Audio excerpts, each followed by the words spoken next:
And Dr. Oliver, will you please come forward? Yes, sir.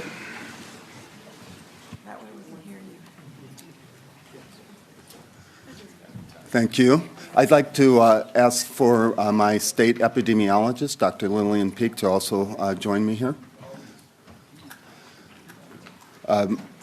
We welcome this opportunity to update members of the House about the current situation around the COVID-19 pandemic and its impact on the Commonwealth. Dr. Peek has been leading our effort at the Virginia Department of Health, and I'd like for her to give you some updates just on what's been occurring with the spread of the disease here and talk a little bit about our response, and then we'll have plenty of time for questions from the delegates. Good morning, everyone. So as you know, this pandemic has been shifting and it has changed every day. It initially began in China, and through efforts of travel restrictions, we were able to prevent the virus from spreading in Virginia. As the virus has shifted to other parts of the world, it's widespread in South Korea, in Italy, and Iran now. There have been more people traveling from those areas that have come to the United States carrying the virus, and so we are seeing more spread now. In Virginia, as of this morning, we have 15 cases, and we have been able to, so we have more cases than yesterday because as we identify cases, we're identifying they have come from areas where we know the virus is spreading, but then they come back and they are spreading it to their household members and close contacts. So as we identify those cases, we're interviewing them to say, where have you been? Who could you have spread the virus to? And then we're working with those individuals to see if they have symptoms and test them. And this is what we do for a lot of different infectious diseases. We have these This is a process that works well, and so we are doing that now, and that's why you're going to see the cases go up. At the same time, and that increase in cases in Europe and the Middle East and South Korea has really just started over the past 2 or 3 weeks. It's really increasing now. And so that's why we're seeing the impact now and why we didn't see it before. So we have been preparing from the very beginning. As public health professionals, we understand the risk of a novel virus. And so we have been preparing and working with partners and encouraging others to prepare from the beginning in case this happened. We have a task force in place that's multi-agency, multi-sector, and it's specifically focused on areas that we can address. First of all, the public health or the epidemiology, being able to identify cases, test them,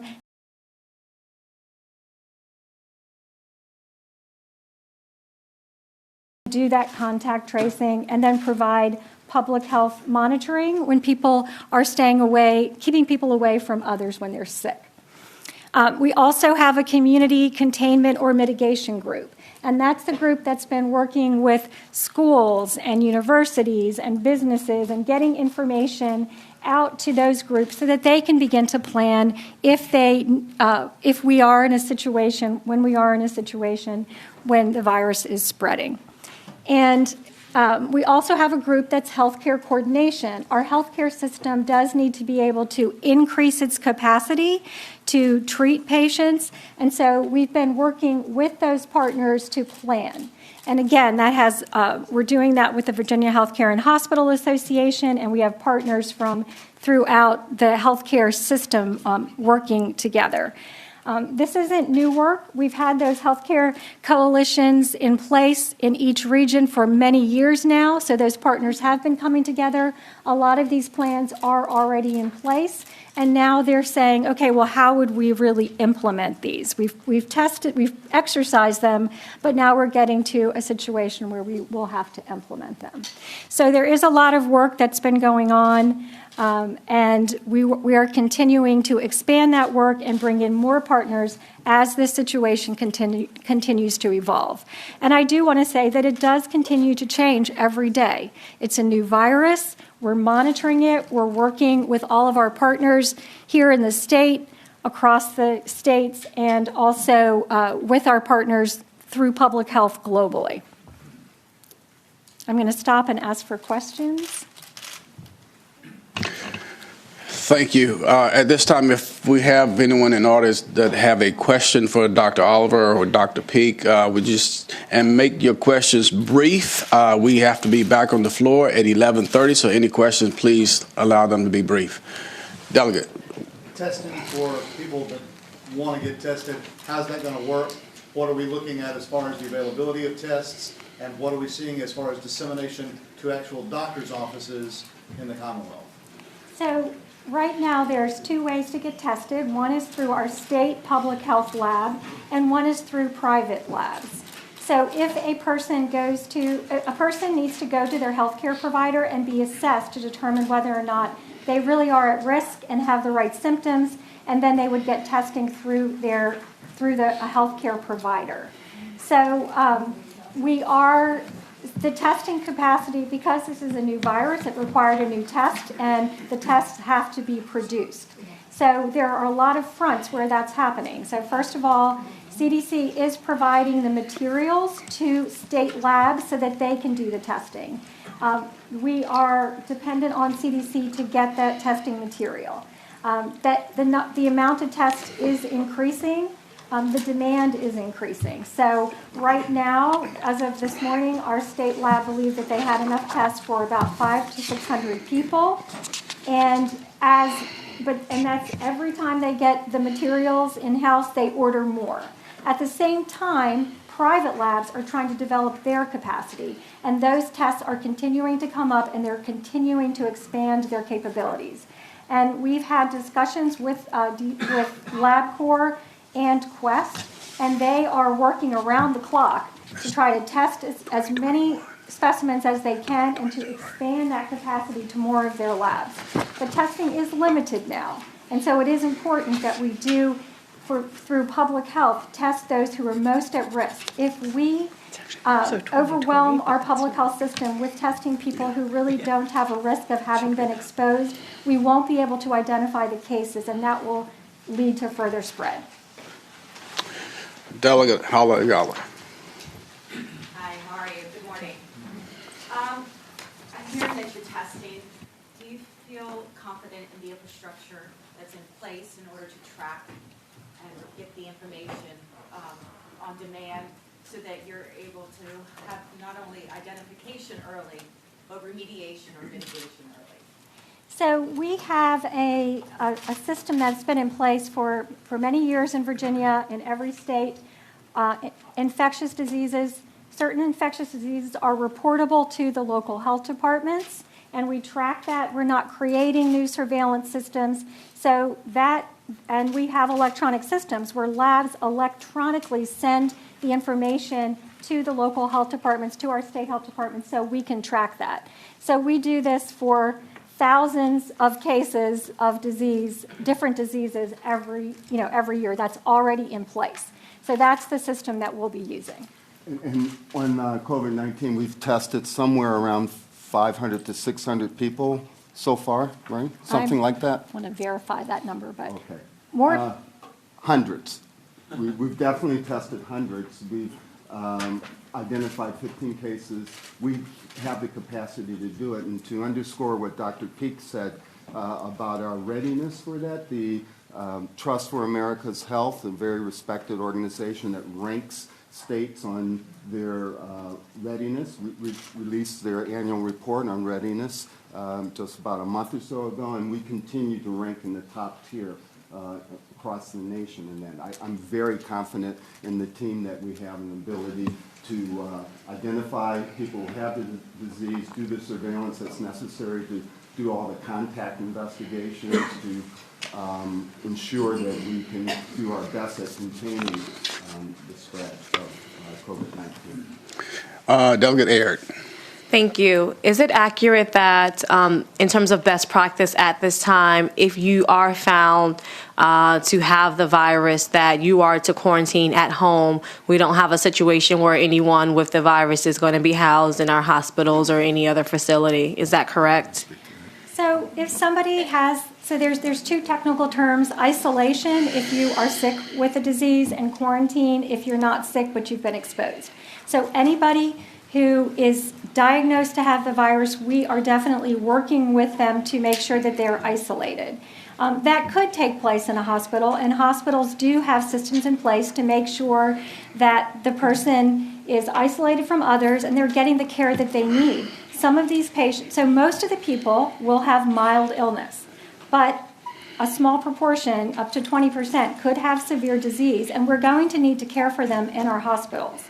So there are safe ways to do that. There's safe ways to isolate people in a hospital and in their homes, and we're tracking those cases as we're aware of them and making sure that they have systems in place so that they remain isolated.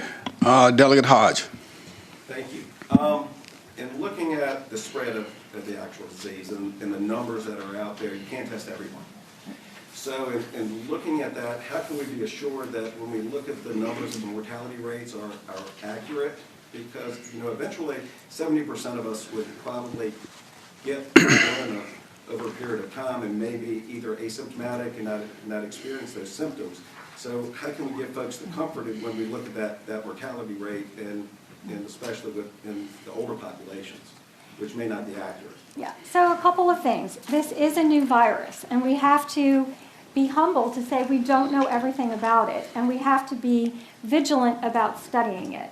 So the World Health Organization did send in a joint mission, which included somebody from CDC to Wuhan, and they published a report. We have studied that report. We've shared it with the outcomes of that report with our healthcare systems and our doctors, and so that we can learn from that. But right now, we're making our decisions based on what happened in China. But we have to continue to track the virus. We have to monitor it to see how it is affecting people in other countries. There's the scientists and physicians around the world are working together to publish information quickly. So, for example, the World Health Organization put together a group early on that modeled all this information so that we had some numbers to think about and to plan on. And now CDC has a group that's looking at all of the data and trying to understand, how many people can one person spread the virus to? What are we expecting for a case fatality rate? So it's going to change. It's a new virus, and we just have to continue to track it and change our plans as we learn more. But let me say that in the World Health Organization report of what happened in China, they said that most of the transmission was person to person by respiratory droplet. So that means your close contacts. And they also said that once they got control of the situation and they knew what was going on, most of the spread was in households in small groups. And infectious disease experts have said that it's very asymptomatic in spread. So somebody having the virus, being infected, but not knowing they had it, doesn't drive an outbreak. It is a small portion of it, but mostly viruses are spread when people are the sickest, they have the highest, what we call viral load, the most virus, and they're spreading it to those in close contact. Delegate Bolivar. Thank you, Mr. Chairman. I know a number of our school systems as well as our institutes of higher education are starting to take independent action with respect to closing down or doing online. What kind of guidance are you providing to our school systems and our institutes of higher education and other similar organizations with respect to consistency? So the governor has a task force in place to be able to respond to this, and one of the groups is on community mitigation, and they're looking at providing guidance for different groups to contain this or to mitigate the impact in our communities. So there is guidance on our website, and the governor and others are looking more at that. So as this progresses, we need to have more specific guidance, and we'll continue to update that. But we already are working with universities and schools. We've sent out lots of information. The guidance is on our website. We are coordinating with them to provide information and to continue to work with them to inform that guidance as we continue to make it more detailed in the future. Delegate Price. Yes, thank you. So I had seen information about flattening the curve and trying to slow the spread. So a lot of us are going to go home, and our typical first thing is to have a public town hall. So is there a time period that would be best for us to not have public events, and also asking for those of us that may be going to conferences or large gatherings, is there something that we should be doing differently? So as Dr. Peak mentioned, we have a multi-agency task force that we've set up to look at, among other things, how to mitigate the spread of this disease in our communities. And we are discussing all of these sort of things. I can say with confidence that there's going to be some very specific guidance coming out around that soon. We don't have it at this point, and so I can't give you a specific answer to that question, but the specific answer will be coming.